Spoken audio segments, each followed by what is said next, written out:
Good morning, everybody. Today is Saturday, August the 6th, 2022, and today is the day that I am welding the firewall into the car. I've gotten some really good work done to the car, and I'm going to share with you a really neat trick that I have learned here in just a minute. But before I show you that, I want to show you something else. I got this mount made for the master cylinder and brake cylinder. That turned out really, really well. I'm excited about that. In case you're wondering, I've actually welded a piece of 3/4 inch square tubing to the firewall right across here and just tack welded it in place in order to make sure that this entire edge stays really nice and straight while I weld it into the car, and I don't weld it into the car and later figure out that it does one of these sneaky snake deals. So here's the trick I wanted to share with you guys that I have learned to do. You'll notice here on the firewall that I've got this seam that I'm about to weld up right here, and I've put a bead rolled edge to where these two pieces lay over each other nicely. What you may not realize is that the edge right there is not quite as tight as you might like it to be. Notice how I can take a piece of like thick paper and easily slide it right in between there. Well, obviously, if I leave it like that, I'm just creating a space for dirt, debris, and water to get between those two. And not only going to look like hell, but it's probably going to rust if I leave that seam like that. So what I have actually learned to do is to use self-tapping screws. I got these from Lowe's. This is a number 35169 self-tapping screw.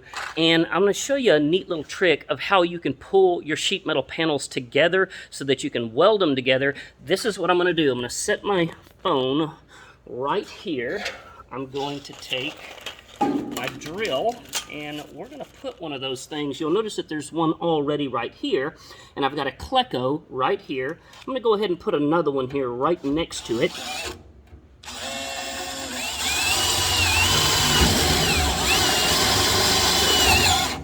And I'm going to pull it up nice and tight, and as I tighten on it, I can see that seam come together very, very nicely. So if I take my piece of thick cardstock paper here now and I try and slide it in there, I can't anymore.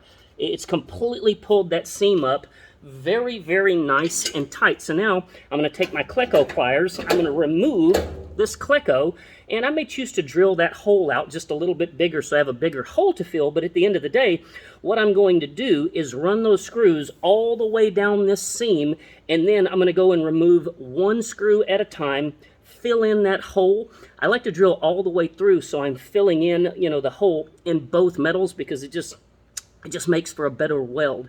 But at the end of the day, that's the trick for getting sheet metal panels to pull up close together. You might think that by drilling a hole in these things that, that's kind of counterintuitive and you're doing something wrong. Totally not. In my opinion, that's the best way that I've found to do it. I hope that helps everybody and y'all learned something. Appreciate y'all watching. Click subscribe, notifications, all that mess if you want to. Thanks. Have a great weekend.